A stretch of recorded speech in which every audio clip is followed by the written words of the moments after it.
Welcome back to our channel दोस्तों। मेरा नाम अली इधर है। मेरा नाम अली रजा। मेरा नाम अहमद। दृश्यम 2 का नेक्स्ट पार्ट है भाई। लास्ट में बरसात हो रही है, वापस दृश्यम 1 वाले सीन चल रहे हैं, एकदम खामोशी हो गई है। और अभी देखते हैं क्या होता है। प्ले करें।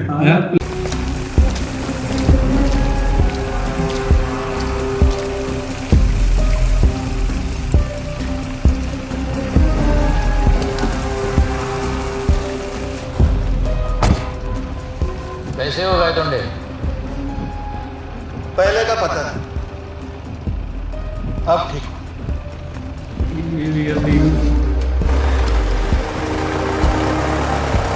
तो सावंत सर, कैसे गुजरा आपका लॉकडाउन? अच्छा ही गया होगा, घर बैठे बैठे पगार जो आ रहा था। ऐसी बात नहीं है गए टोंडे, लॉकडाउन वाला टाइम है। लॉकडाउन में भी काम करना पड़ता था। हाँ, फिर भी ये एक नया एक्सपीरियंस है। आपके लिए सब कुछ नया हो, लेकिन मेरा तो पिछले 7 साल से लॉकडाउन ही चला। वैसे हमारे आईजी सर कैसे है सर? सन की है लेकिन जीनियस है, अतरंगी है लेकिन मेथोडिकल है।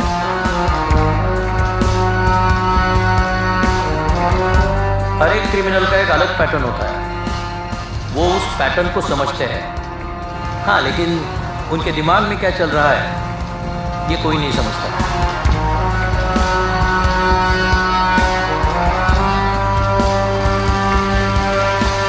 गायतोड़ ने क्या लगता है तुम इतनी रात को हमें क्यों बुलाया? आपको नहीं मालूम? क्या बात करें? तो फिर खूब जमेगा रथ जब मिल बैठेंगे 3 यार सर, मैं आप और आईजी सर। हाँ सर, एक मिनट सर। सर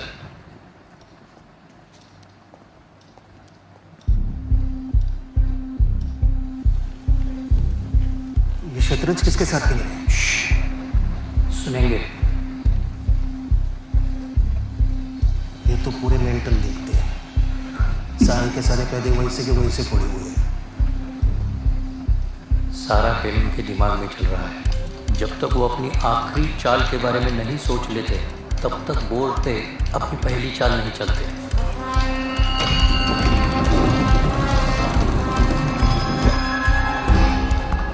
उसमें क्या है? शतरंज और सांप सीढ़ी सेम है।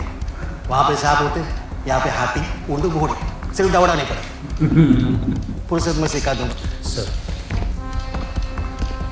दुश्मन को अगर हराना है उसके जैसा सोचना सीखो। टोंडे, जानते हो क्यों बुलाया? क्योंकि सर मैं इकलौता ऑफिसर ऐसा हूं जिसने अपना काम हॉनेस्ट, डेडिकेशन और पैशन के साथ किया। मेरा मैडम क्या नाम?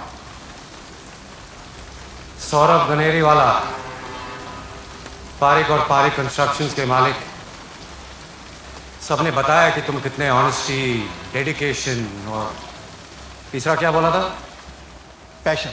पैशन के साथ उनसे रिश्वत लिए थे। बैठो।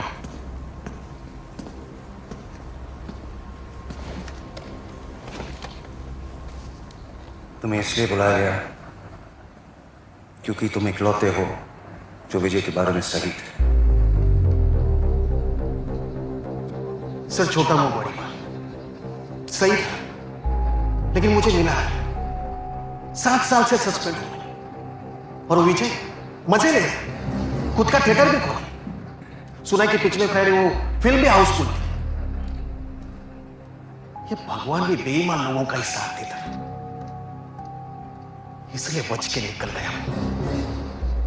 केस के बारे में क्या क्या याद? सब कुछ, एवरीथिंग सर। पक्का?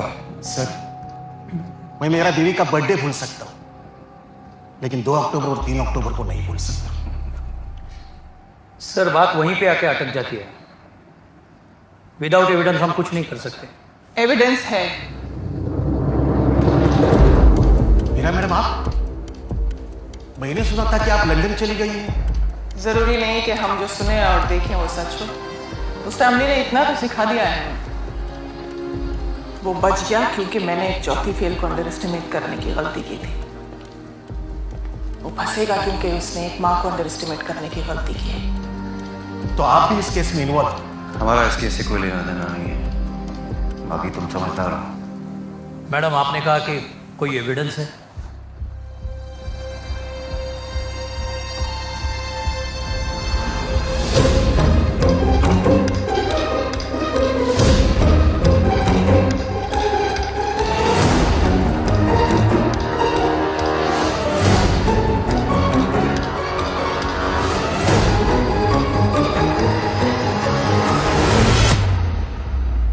सब inspector Shiv Kulkarni, ASI Jenny Thomas.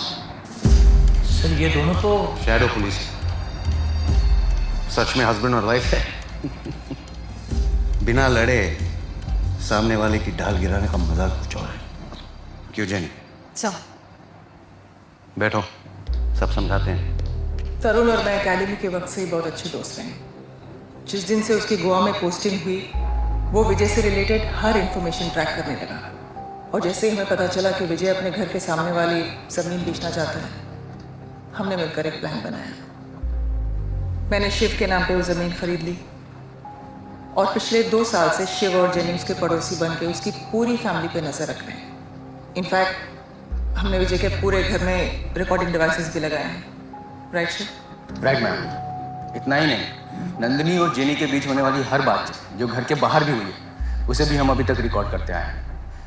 But our problem is Vijay Salgaocar.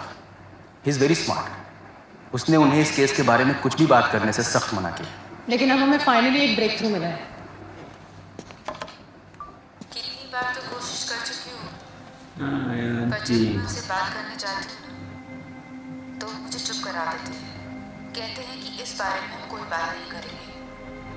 मगर मेरा दिल कह रहा है कि खतरा अभी टला नहीं है, बल्कि बहुत तेजी से हमारी तरफ आ रहा है।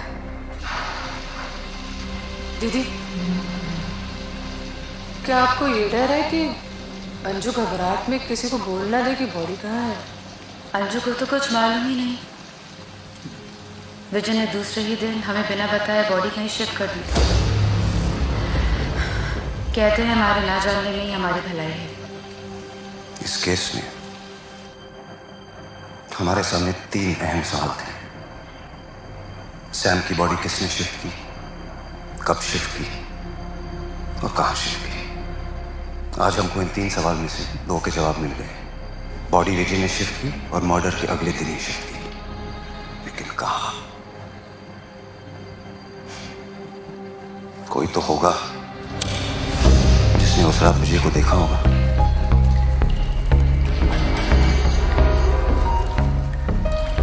केस पढ़ने से पहले मैं इंसान को पढ़ता हूं।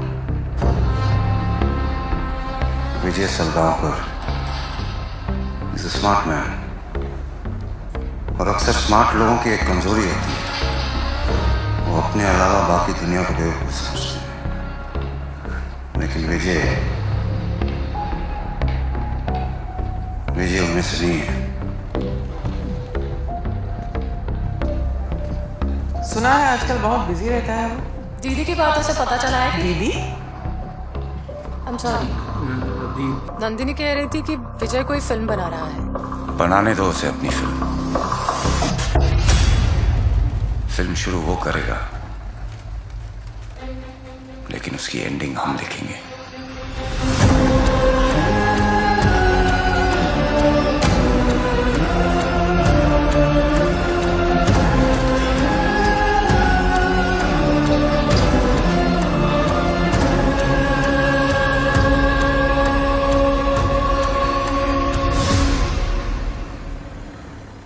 इस पूरे केस में डेट और टाइम बहुत इंपॉर्टेंट है।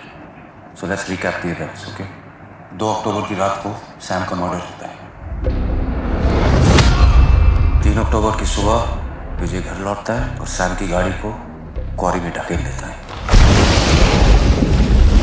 इसके बाद विजय अपनी कहानी को स्पॉट करने के लिए नकली एविडेंस बनाना शुरू करता है। बस के टिकट्स, एटीएम में जानबूझ के अपना चेहरा रिकॉर्ड करना, मूवी टिकट्स वगैरह। फिर वो घर वापस आता है। सबके सोने के बाद तकरीबन 1 बजे बॉडी को शिफ्ट करता है। विजय 4:30 बजे तक घर वापस आ गया होगा, क्योंकि सुबह 5:30 बजे की बस से वो सब पैंजन गए थे। इस 3.5 घंटे की विंडो में 2 घंटे लाश को निकालने और अच्छे से दफनाने में गए होंगे। बचे 1.5 घंटे आने जाने के, विच मीन्स उसने लाश को अपने घर के 45 किलोमीटर रेडियस में ही कहीं दफनाया होगा। हमने फॉरेस्ट इलाका और विजय के गोडाउन को खोद के चेक किया था, लेकिन कुछ नहीं मिला। Which brings me to my final point. Accurate location जानने के लिए एग्जैक्ट टाइम और रूट दोनों का पता लगाना बहुत जरूरी है। उस रात को जो भी उस एरिया में काम कर रहे थे सबसे पूछताछ करो। ये न्यूज़पेपर वाले, दूध वाले सब सुबह 3-4 बजे काम पे लग जाते हैं। किसी ने तो देखा होगा उसे। सर, लोग कोऑपरेट तो कर रहे हैं, लेकिन अभी तक कोई इंपॉर्टेंट इंफॉर्मेशन नहीं आती। एक काम करो, ये खबर फैला दो कि जो भी पुलिस को इस केस से जुड़ी नई इन्फॉर्मेशन देगा उसे पुलिस 5 लाख का इनाम देगी। सर, सरकारी पैसा है, 5 लाख ऐसे ही दे देंगे तो? किसने बोला 5 लाख देने के लिए? बाकी तुम समझदार हो। समझ गया सर। सोच मेंदूर जोर ला। नहीं याद आ रहा है सर।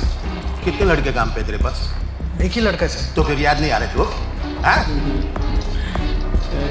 याद आया ना तो मुझे बताना।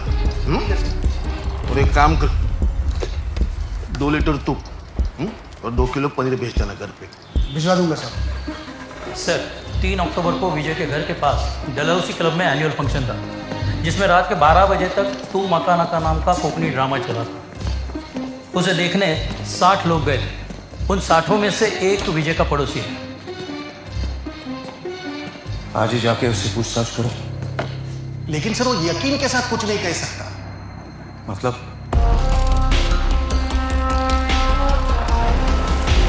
ये वाले पार्ट ने तो बड़े झटके दे दिए। गायतुंडे भी वापस आ गया, ये नया आईजी आया है, ये भी बड़ा तेज लगता है, अकेला शतरंज खेलता है, बोलता है सारा दिमाग में चल रहा है। वो गायतुंडे हैरान है, ये कोई मेंटल आया है भाई, पर नहीं भाई, इसका बड़ा तेज दिमाग है, वो पहले ही सब कुछ सोच लेता है। और वो नए भाई वो हरामी पड़ोसी उसके थे, वो भाई इतने हरामी थे, इससे भाई नाटक करे थे। हमें भी लगा कि भाई यहाँ पे ये कोई गरीब है, शराबी, इस पर जुल्म करता है, पर हरामजादे पुलिस वाले थे और पूरी नज़र रख रहे थे, आवाज़ रिकॉर्ड कर रहे थे, हर चीज़ की इंफॉर्मेशन ले रहे थे। और वही हुआ जो हमें डर था, आंटी ने उगल दिया भाई, जिसका डर था। हम पहले ही सोच रहे थे आंटी को सोचना चाहिए, पर बस बैठी तो सारी बातें वहाँ पे कर दी। और सिंघम भी बाहर होता है यार, फैमिली के साथ होता तो शायद ये कोई सुराग भी ना मिलता। बड़ी गड़बड़ कर दी आंटी ने यार। हाँ भाई, सारा काम खराब कर दिया ये आंटी ने। सारा कुछ बता रही थी पर वो भी रिकॉर्ड कर रही थी, वो पुलिस ऑफिसर थी भाई। हमें तो बड़ा झटका दे दिया इसने। हम भाई बड़ी तेज है, सारे घर में कोई रिकॉर्डर लगा दिया है, हर इनकी बात सुने हुए। जी भी नया आ गया है, टकला बड़ा दिमाग लगा रहा है। वो दूसरी आई जी होती मैडम जी, वो भी वहाँ पर आ गई। गाय तोड़े, ये तो बड़ा अभी गैंग बन गया भाई। सिंघम भैया खत्म भाई, ये वाले बड़े तगड़े लग रहे हैं, सुबह बड़े तेज है। हाँ भाई, आज तो मजा आ गया देखकर, खासकर बड़े कहानी में ट्विस्ट आ गई। नया आईजी आया है ना, वो भी बड़ा दिमाग वाला है, वो भी अकेला ही शतरंज खेल रहा है। गायतुंडे बोला ये पागल है क्या, मेंटल? सारा का सारा इंटरेस्टिंग हो रहा है, मजेदार लग रहा है। वो आंटी सारी है ना, पूरे टकला बोस को भी उसने फंसाया, फिर से ये सिंघम भैया को फंसा रही है। ये तो भाई कहानी में तो ये ट्विस्ट पे ट्विस्ट आ रहा है। सिंघम तो हमारा शराबी हो चुका है इस मरतबा। क्या करे भाई, ये तो पकड़ा जाएगा इस मरतबा, पक्का। हाँ भाई, ये तो मैडम तो बोलने वाली ही नहीं है अपने बेटे को अभी। भाई मैं तो यार क्या कह सकता हूँ, मैं भी कंफ्यूज हो गया ये देखकर।